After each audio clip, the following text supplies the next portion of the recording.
welcome to Making the Familiar Strange. Our speaker today is going to be Mindi Marburg from Temple, Israel, talking about the Woman of Valor. As always, our goals for Making the Familiar Strange is to study Abrahamic scripture alongside each other and to encourage perspective taking and looking at familiar stories from new points of view. Our ground rules are pretty basic. Be respectful as possible, challenge your own assumptions, speak from your own point of view, and be open to new perspectives. It's okay if something makes you feel uncomfortable, just sit with that discomfort a little bit, but also be open to share your thoughts at the end. And then Mindi, I can't remember if you said you wanted people to ask questions during. So definitely everybody, just, if you do the whole raise your hand thing, or just show me that you want to challenge, you want to talk. I have a PowerPoint presentation that I'm going to share with everybody. And then if I can answer it, I can.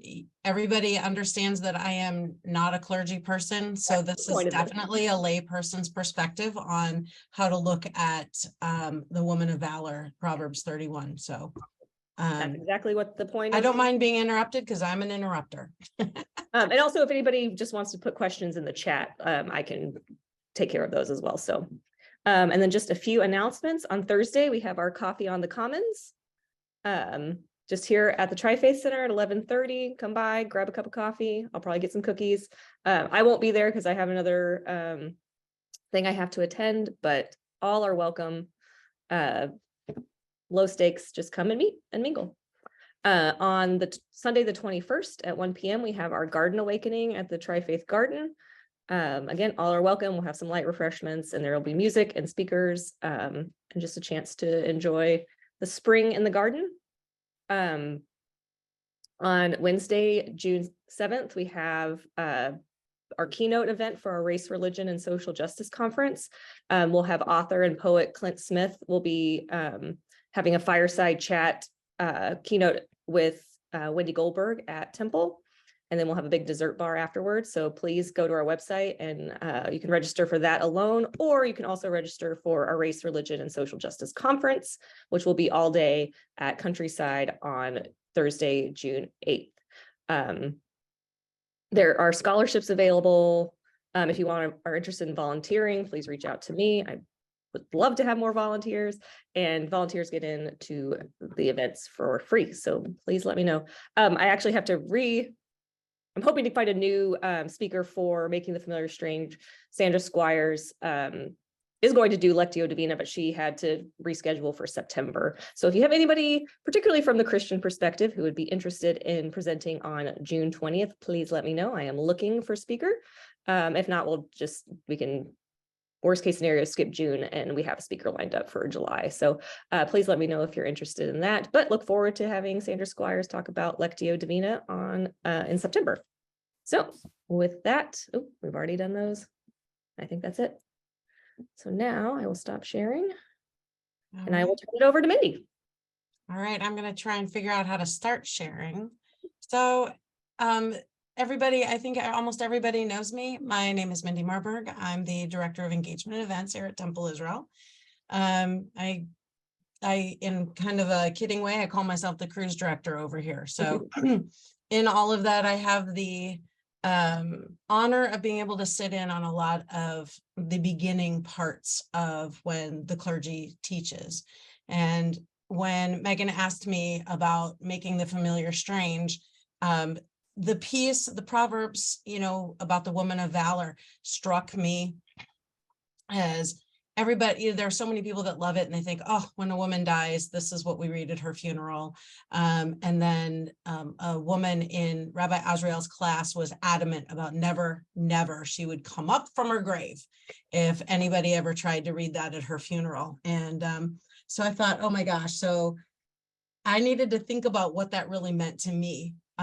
Because it sounded like it was a good thing to strive to be this woman of valor. And now I understand why sometimes it's not the right thing. So I'm going to go ahead. I've created a PowerPoint. Can everybody see that? Yep. Oh, perfect. Okay, so with this, let me see if I can get it to work then. Maybe I don't know what I'm doing. So hold on a minute. Oh, there you go. You guys get, oh, look at that. Okay, so today's the 16th. This is me. So the first thing I wanted to do was really describe, define, and then find the meaning of the word valor. So the definition of valor, as you can see on the screen, it just means great courage in the face of danger, especially in battle. That word battle kind of struck me as it didn't sit right when we look at Proverbs, and we'll go through and I'll read Proverbs, the verses that I'll be talking about in a few moments. And then I thought about, actually, Brooklyn helped me. She's like, Mom, what about the meaning of it? So here I am. The meaning of it is one who is strong and righteous and also capable of keeping a good Jewish household. Well, that wasn't going to sit well with me for today because we're not talking to only Jewish people. So I had to really start to flip how I was going to think about this. And so then I reached out to Rebecca at Countryside and to Abdul at AMI to help me from, again, a lay leader, not a clergy point of view. Even though Rebecca is clergy, I was able to read what she taught me and it was able to help. So right now, I'm just going to go ahead and stop this screen share and then do one more. I have it all up. Just give me a moment to find. Perhaps Dory would be able to help me with this. Hold on a minute. I need to find, oh, here we go. Screen 2. And here. Okay, can everybody see the Proverbs? Just someone say yes. Just need Yes. a bit bigger. It's hard to read. Okay, it's okay. You guys don't have to do any of the reading. So basically just listen to it for a few minutes. We're not going to get into it in depth. Because Dory, I know you're the queen of understanding how to make it bigger and I can't. Maybe I'll try a little bit. Oh, look at me. Okay, so here it starts on Proverbs 31, verse 10. Who can find the woman of valor? For more than pearls is her worth. The heart of her husband is secure in her, and he will not lack spoil, which may be good. She returns him good and not evil all the days of her life. She seeks wool and flax and does all with willing palms. She is like the ships of merchants. She brings her bread from afar. And she arises when it is yet night and prepares food for her household and the allotment of her young maidens. She thinks a field and she possesses it. From the fruit of her palms, she plants a vineyard. She girds her loins with might and strengthens her arms. When she takes counsel that with herself, judging that her commerce is gainful, her candle is not extinguished at night.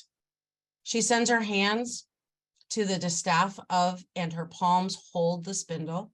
Her palm is spread open to the poor man, and she stretches forth her hand to the unfortunate one. She does not fear the snow for her household, or for all her household is clothed in multicolored garments. She has made beautiful spreads for herself. She has clothed herself in fine linen and purple. Those of you who know me, that's my favorite word. Her husband is distinguished from his friends by his fine clothing in the city gates, sitting among the elders of the land. She makes linens and sells them, and she gives a sash to the merchant. Strength and glory are her vestments, and she has wrought unto her last day, the day of her death, that it be crowned with a good name. She opens her mouth in wisdom, and the Torah of loving kindness is on her tongue. She looks to the ways of those her house, that they conduct themselves truthfully and modestly, and she does not eat the bread of indolence. Her children have risen and praised her, her husband, and extolled her, saying, many women have done valorously, but you have risen above all of them. Favor is false and beauty vain. The God-fearing woman, she is to be praised. Render her the fruit of her hands, the reward of her works, and let her deeds extol her in the city gates. Thus far, the figure, the analog, is Torah. All right, so I am going to do a new share back to this one. All right, can you see Proverbs again? Yes. All right. Let's see if I can.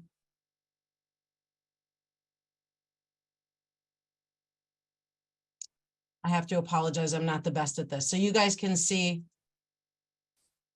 Oh, there we go. So then I wanted to talk about what I learned. I started talking with Abdul about traditional Islamic women of valor.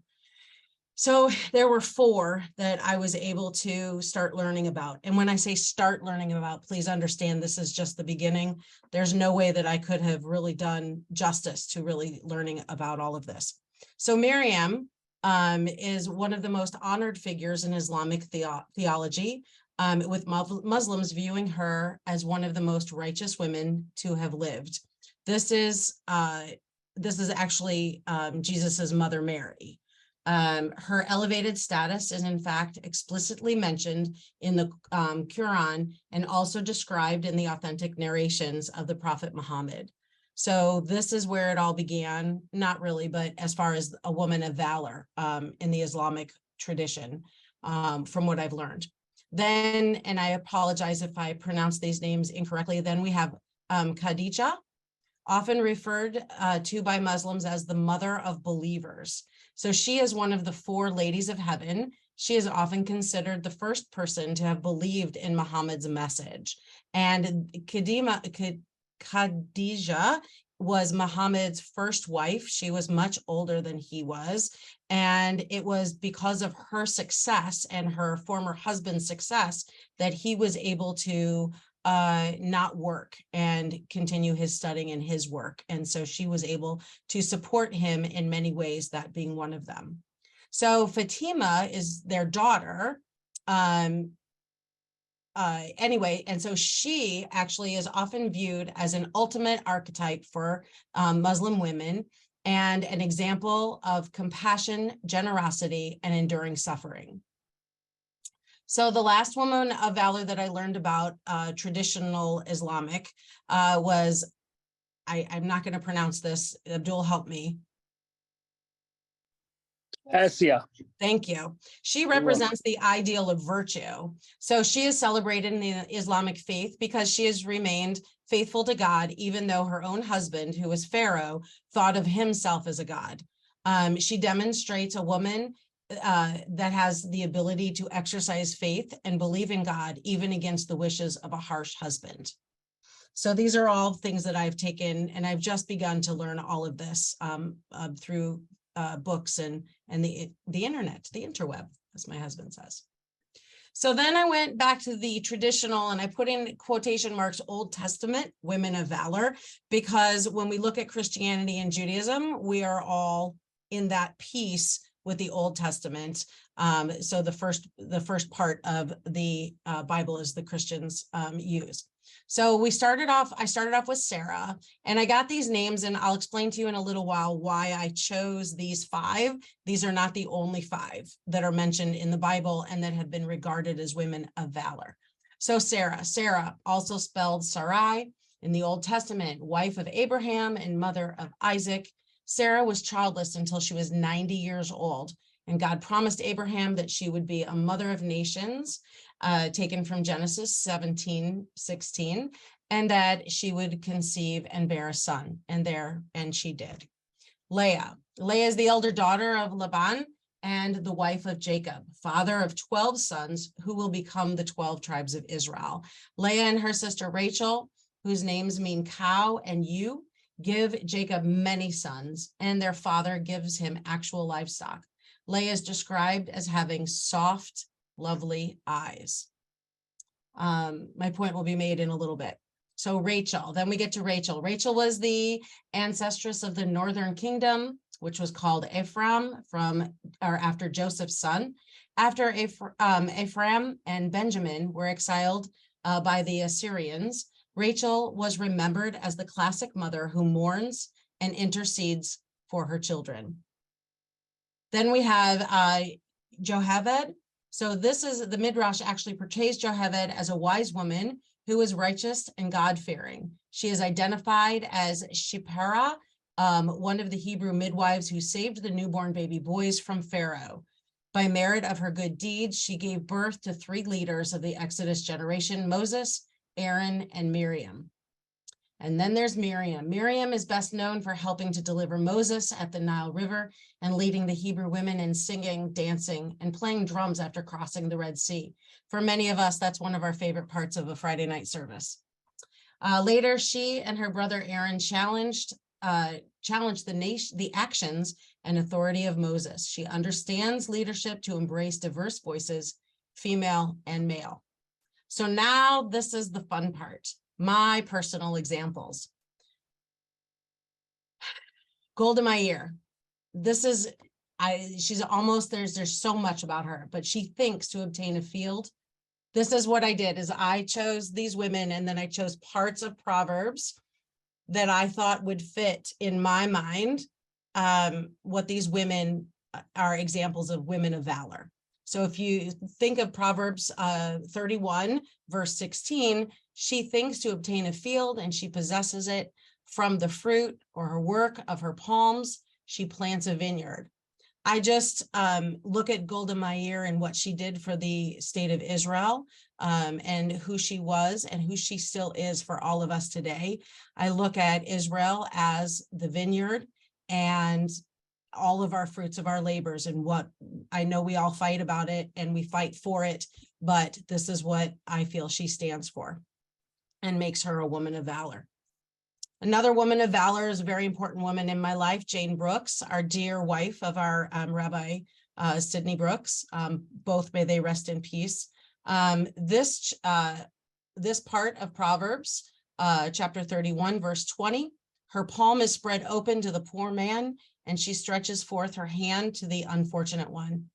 The Brooks, both of them, were so involved in social justice and helping bridge the gaps here in Omaha. They did work with clergy from other parts of Omaha and did so much work to help people who are less fortunate.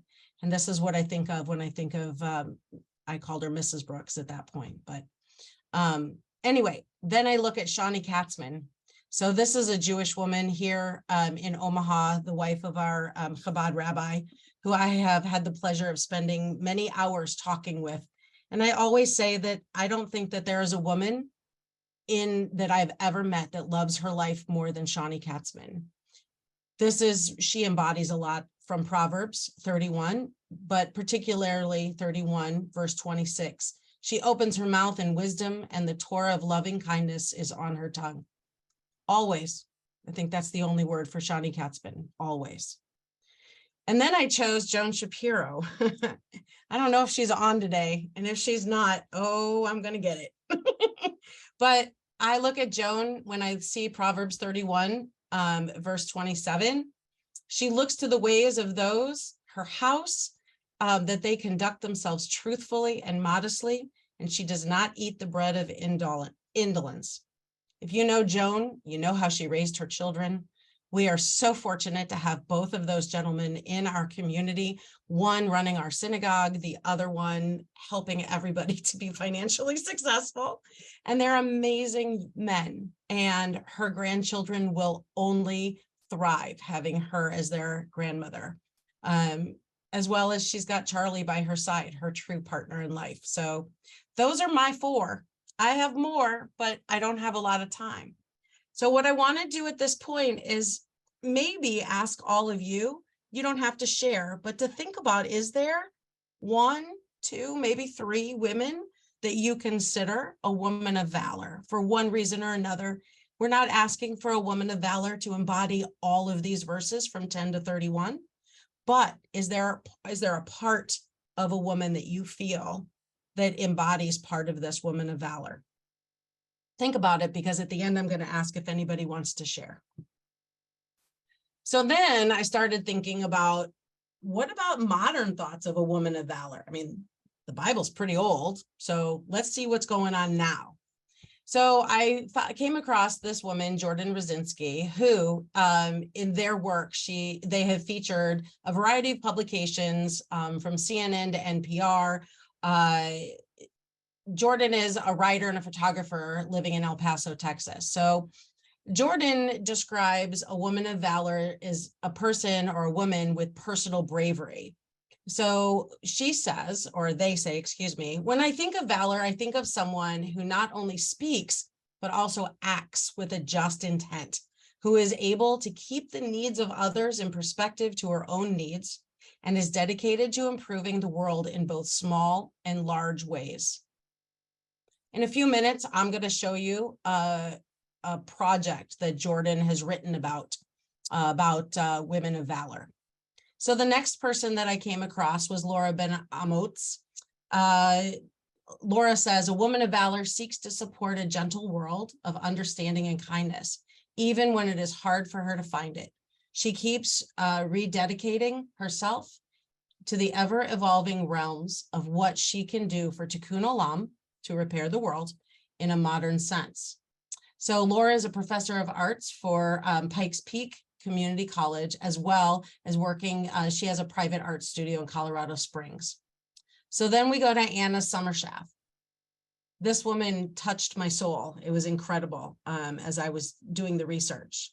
Again, credit's going to have to go to Brooklyn on this one. In recent years, Jewish feminists, she says, have been recasting the poem to challenge gender stereotypes. As an Israeli filmmaker, Anna chose the title Women of Valor for her documentary that shows the ultra-Orthodox fighting to have political right and representation. She said, for me, a woman of valor is a woman who is strong and brave, who fights for her rights and the rights of other women. The Haredi women in my film, or in her film, are women of valor. So now I'm going to go back to what I was talking about. Hold on a minute. Let me just go back here. All right. You guys can see where I'm going to the Jewish Women's Archive. Somebody just shake their head or yes. All right. We see it on the. Yeah, I'm going to put it on the screen. I'm going to share it. I just wanted to make sure. And again, please bear with me.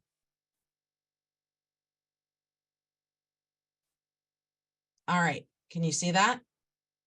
This is a woman writing, correct? Yes. Okay. So this was a very interesting website to me. So right here, we talk about with the Jewish Women's Archive, and this is something I'd love to bring to Omaha now that I've started learning about it. So these are a series of posters. So through the posters and a variety of primary source documents, Women of Valor recognizes and highlights the lives and accomplishments of 16 trailblazing Jewish women, each of whom had the courage and conviction to overcome the social, cultural, and religious barriers she faced in creating a more just and equitable world. So she starts, or the first poster is about Bella Abzug. So she was, and we can all read this, the formidable leader of the women's movement. She fought to pass the Equal Rights Amendment and other vital legislation for the rights of women. During her 3 terms at Congress, she advocated for groundbreaking bills, including the Equal Rights Amendment and crucial support of Title IX. And I think we can, we all know what's happening this evening in Lincoln, if I can just plug that. So this one rang true to me last night as I realized we're still fighting the fight. And it may not be always about women's rights, but there are certainly women of valor who are going to be in Lincoln this evening trying to make something not happen. Then we look at Beatrice Alexander. So Madam Beatrice Alexander knew how to dream big. She was born into a world which many women worked, but few achieved prominence in business. She built her own company virtually single-handedly and raised amidst teeming poverty. She amassed a significant fortune, and from obscurity of an immigrant neighborhood, she became one of the foremost female entrepreneurs of the 20th century. I'm going to read through a couple more of these, but the website keeps going on and on and on about this. So we have Gertrude Elion, a scientist. Among the many drugs that she developed were the first chemotherapy for childhood leukemia. This one hit home for me. I have a friend who is now an adult, but he was diagnosed with childhood leukemia when we were children. The immunosuppressant that made organ transplantation possible, another hitting home for me. I have a friend whose daughter wouldn't be here with us today without that. And the first effective antiviral medication. And we've all been subject to being able to be alive because of that. And then it goes on, treatments for lupus, hepatitis, arthritis, gout, and other diseases. What an amazing woman. Talk about a woman of valor. Ray Frank. So she became the first Jewish woman to preach formally from a pulpit. This is serious. I mean, we talk about and we look at the women who sit on our pulpit and think, wow, what a trailblazer for the women that help us pastorally and spiritually here at Temple Israel and at the church. You know, I look to Rebecca over there for many things in my life. So thank you, Ray. Emma Goldman, she dedicated her life to the creation of radically new social order. So this is a woman that I just need to learn a lot more about.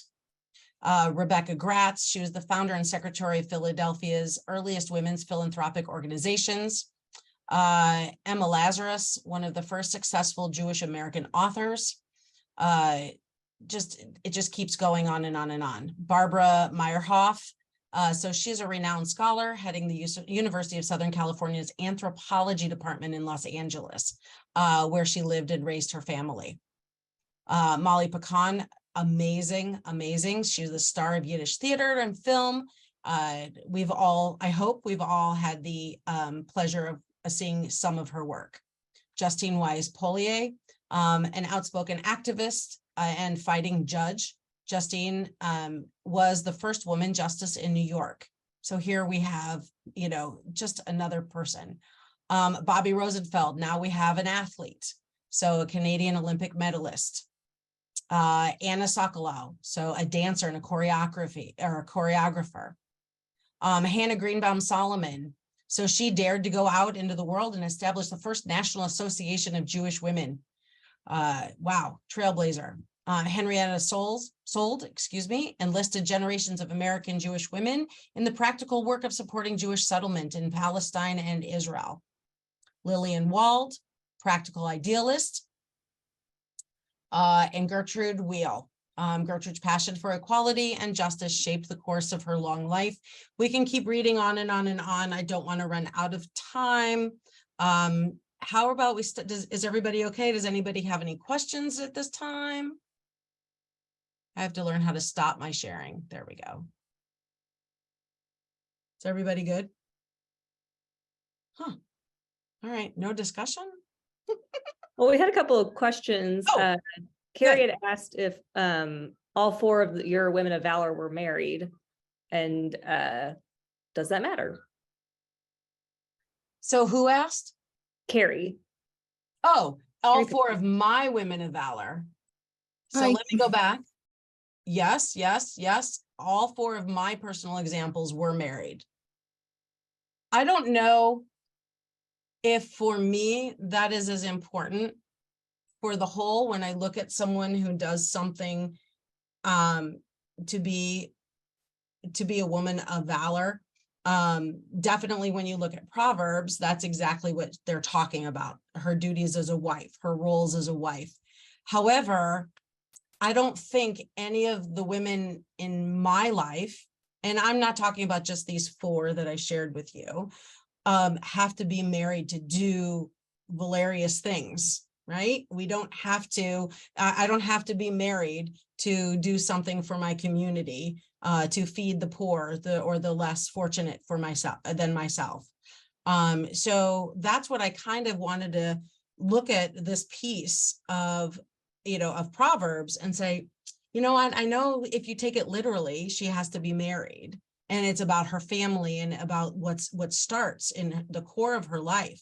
But I don't think it has to be that for every woman. I think that we would be remiss if we counted out any woman that wasn't married that couldn't be a woman of valor. I don't think it needs to be in this day and age or ever maybe that she needed to be focused on her own family first. If you look at what I said about Golda, about her field and about her country, I didn't talk about how she was with her with her own family, her nuclear family.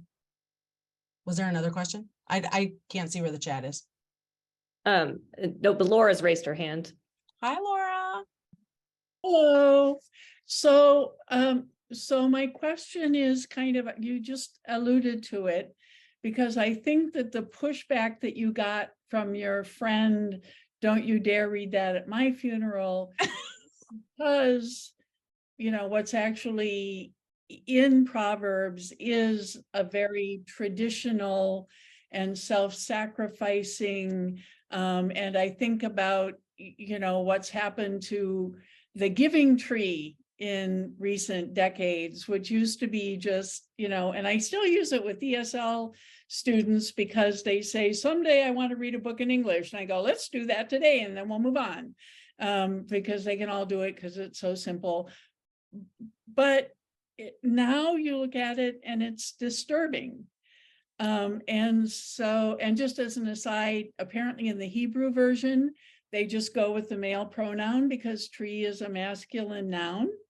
And so when I did the giving tree with my Israeli student and in English, and she went, wait, the tree's a woman? Wait, that changes everything. Wait, I have to think about this. Oh my God, oh my God. So, but anyway, so where do we get the permission to redefine? Oh, You know, I mean, other than, for example, Muhammad's first wife, I think, good example because she was literate, she was a good businesswoman, you know, but some of the other, you know, sort of, you tried to sacrifice my son and I just dropped dead, and then that's the last you hear. I mean, how do we decide what's valor? And, you know, do we Bonnie and Clyde? Okay, you know, how do we renegotiate those criteria from one generation to the next? you know, that's interesting. And normally if I weren't here, I would call Rabbi Azrael. But I think when I look at it myself, it has to start with me.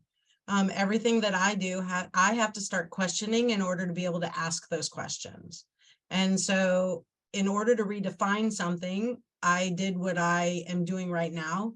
And I opened up a can of worms that most people don't want to do. They don't want to, you know, make the familiar strange. And I think that's the name of this program. I know it is. And I think that's a good reason to do it, to do something like this. Is it's so familiar to read this poem or to read this psalm when a woman has died, or when you're talking about someone who you hold at such high regard. How do you start questioning that? And I think it's about doing your own research. I joke around a lot about channeling my inner millennial, because that is the type of person, that generation that does the research on their own first before going to a professor or a class. They want to get as much information on their own first. Whereas with my generation, and those that came before me, I think we looked to a teacher, a guide, a rabbi, a professor first. And then we were told to go learn and write a paper about it. Learn on your own, figure out your own. So I think if you shift that paradigm a little bit, that's how I start thinking about this. So what I do, I can't advise anybody to do anything that I don't do. But I think that channeling my inner millennial is to go and do some research to figure out that psalm did not sit well with me when I sat in Rabbi Azrael's class that day. I knew there was more. I knew I had to think about it a little bit. And then I flew off into another meeting and things got away from me, and I did something else to get ready for Shabbat or whatever it was. And this gave me the opportunity to really sit and think for a few minutes. And I think, you know, I don't know if I've answered your question, Laura, but I think that's where I would go. Is I can't tell you what to do, but I can tell you that I think channeling my inner millennial is the best thing that I could do. Just start surfing the web and, you know, gather a bunch of questions. And once the questions are gathered, then go and get them answered by not just my rabbi, but by my my pastor over at Countryside or my friends over at AMI. So that's my answer. Is that okay? That's great. What else is going on over there in that chat? Steve put in the chat, asked like, why do we have to say like businesswoman instead of business person? Not a female doctor, but a doctor, not Mr. Mrs., but Ms. Men are always Mr. And the word person here is what's important. And then Dory pointed out that we're still trying to dig out from the patriarchy that we've been living under for centuries. There's a term for it, and I can't remember what it is now, where it's sort of like a type of othering of like once you actually designate, it's like the MBA and the WNBA. We have these different, Yeah. My husband has a t-shirt that says male priest, just to like play on that, because most people automatically assume that a priest is male, but the Episcopal Church, they could also be women. So I think that, and Steve is my dad, and my dad and I have had these conversations before, and, we work with, he's working with the Democratic Party down in Miami, and, with different cultures, very multicultural where he is. And, it's, do we use the new term? Do we use the old term? Do we find a completely different term? We can talk pronouns, we can talk skin color, we can talk religion and race and all of those things. And I think we need to be open to all of that. I think it's time that we say, all right, I need a free pass here. I'm going to say something wrong. And I'm not doing it to offend, I'm doing it to learn something. We have a program here at Temple called Building Racial Stamina. And if anybody knows what that is, maybe a couple of us have been in the cohorts, and to learn the terminology. And that's all I wanted to say about that, but it's about learning the terminology. And is it okay to say a business person? Or is it not anymore? Or is it a businessman? Because the end of the word woman is man. So you're really just cutting off the woe part. And it's okay because we're shortening the word, I think, but that's my opinion.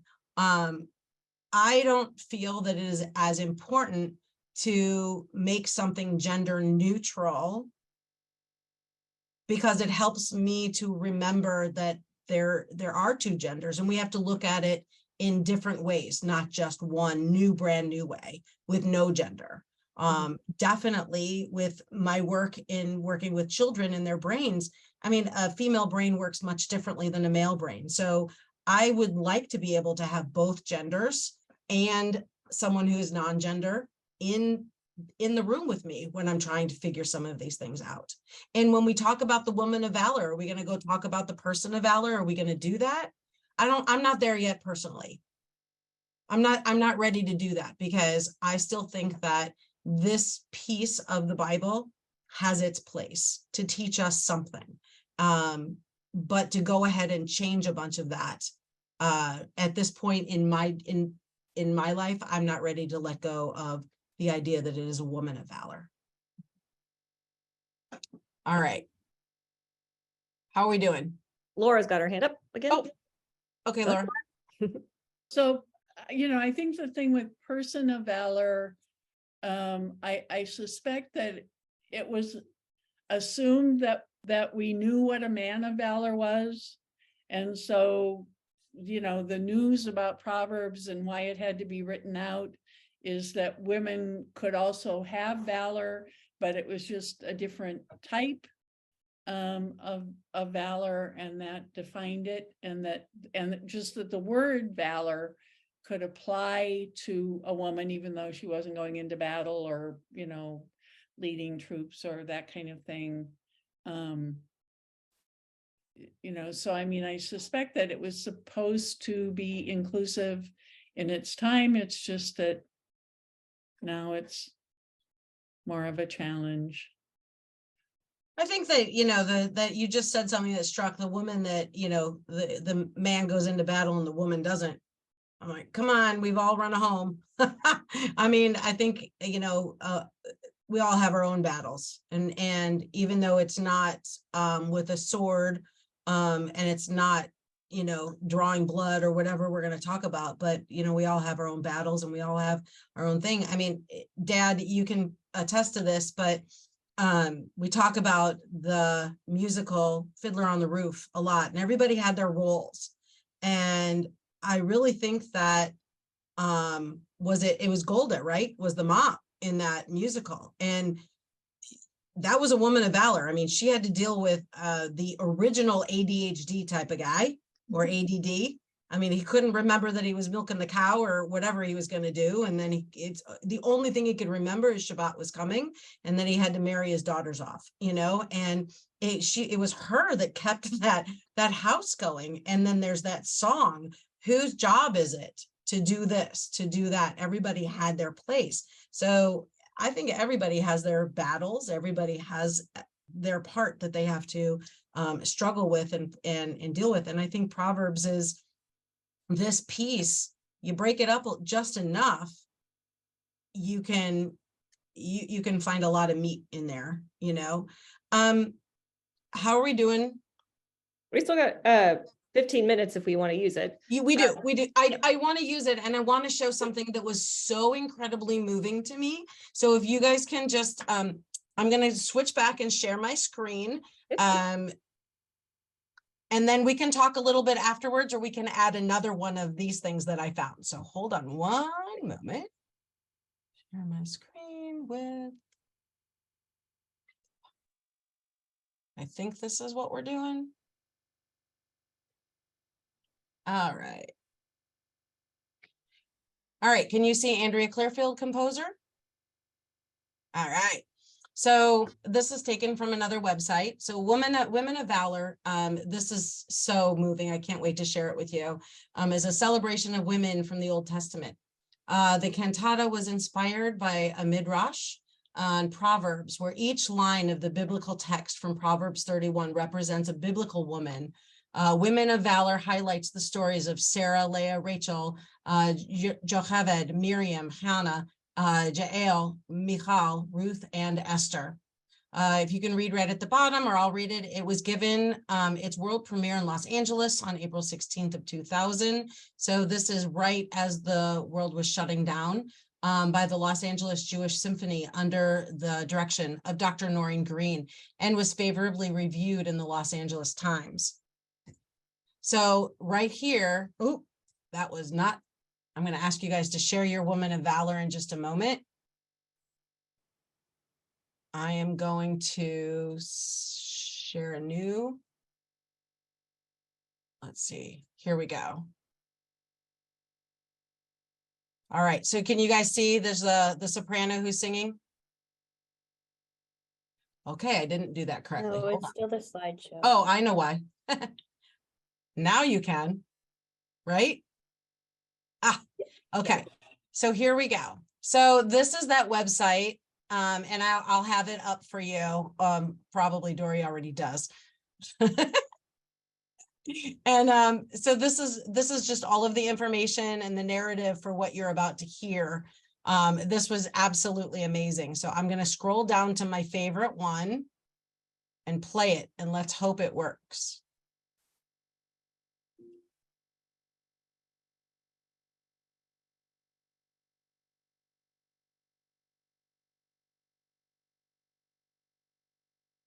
Can you hear it?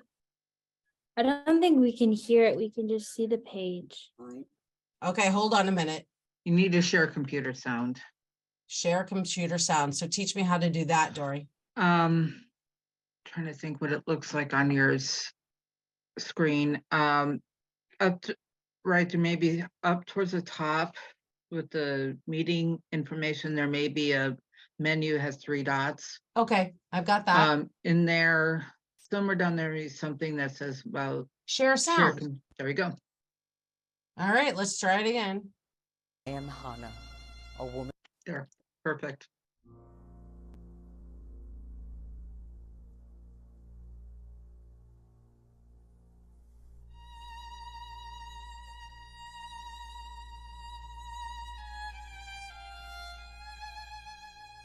I am Hannah, a woman bereft, an arid field, an empty well.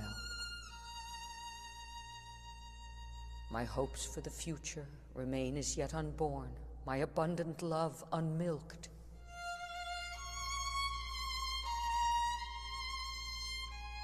To those around me, I appear as one mute, my words reduced to whispers and sighs.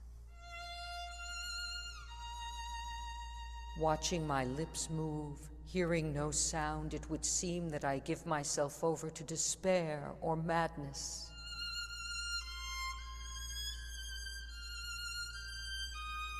But the truth is quite otherwise. With a full heart I offer up my barrenness to God, pledging the first fruit of my womb if my prayers are answered. For I understand better than the mother of 10 sons that our children are not ours to keep, but only ours to give.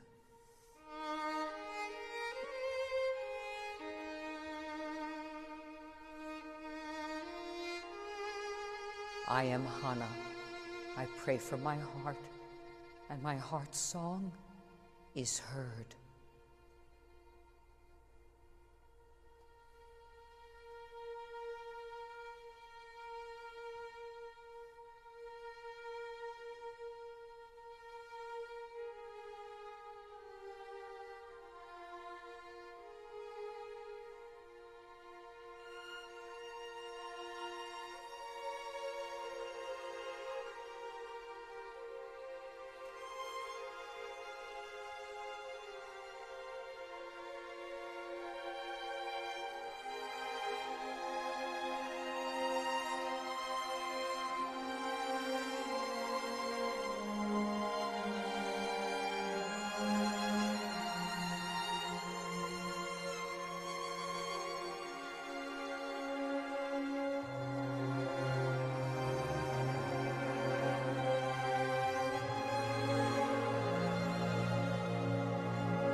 All right, so I want to keep listening to that all day. And they're amazing, you guys. So, all right, can you see me again? Yep. Okay. So every one of those pieces is more beautiful and more moving than the next. I'd love to keep sharing and spend the whole day doing this, but I don't want to take up too much more of your time. I do want to ask, did anybody come up with a woman of valor? Stop, Dan. That's a good husband. Now we've got to sing it to you. No. All right. So even if no one came up with it that they want to share, really hold this in your hearts and think about it. You know, there's got to be part there. We all have some valor in us. I know this. Oh, Laura, your hand. Good. Yeah, I'm sorry to Do not be sorry. I love Patty it. Kathy here, but the woman that occurred to me was a woman named Lou Smith, whom I knew decades and decades ago. She was kind of a surrogate mom when I moved to Racine, Wisconsin, to take my first job after grad school. She was part of the first group of women admitted to the Marine Corps during World War II. Because they kept saying, well, obviously you're going to enlist. And she kept saying, well, I have to wait until the Marines take women. And they called her bluff. And so she went in, even though she was like, I think 5 feet nothing. And she said the recruiting guy had to kind of put his foot on the scale to get her past 100 pounds because that was a minimum to be able to enlist. She served in Chicago with a PR unit. So if you've ever seen the movie Flags of Our Fathers, that was her story. She was there. They were basically assigned to keep Ira Hayes sober during a big war bond rally, and they failed. And it was apparently this ragtag group with a woman and people who were too old and people who had flat feet. But somewhere in her very crowded house, when I knew her, she claimed to have a set of proof sheets of the flag raising at Iwo Jima. But when I knew her, she was working full-time at the library. The rule was that she would get home at, I think she got off at 4:30, 5 o'clock, dinner was on the table, and the rule was there was always enough food for a guest, because they had learned when their kid was young that they turned away a friend of his because they knew he was from this rich family and they were only having hamburgers, and their son said, you don't understand, he's going to eat alone with a nanny. What he wants is to be with the family. So always enough food. They lit candles that showed through the window as a symbol that they were always ready to welcome people. She was a Christian Scientist. And so she had this her amazing story of having appendicitis when she was in the Marine Corps, and like a good soldier, she reported to the hospital, and somebody kind of looked at her funny with how she filled out the form or something and said, what is your actual religion? And she said, Christian Scientist. And they said, give this woman a Bible, put her in a room overnight. She left the next morning and still had her appendix when I knew her 50 years later. So she was amazing in every way and took care of so many people.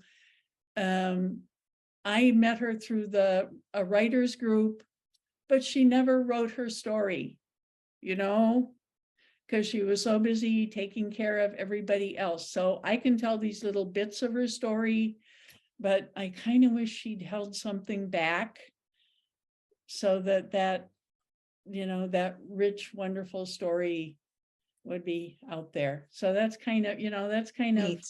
to me, Yep, the balance that we have to weigh, exactly. So Carrie, you said your firstborn. Hi, yeah, so I'll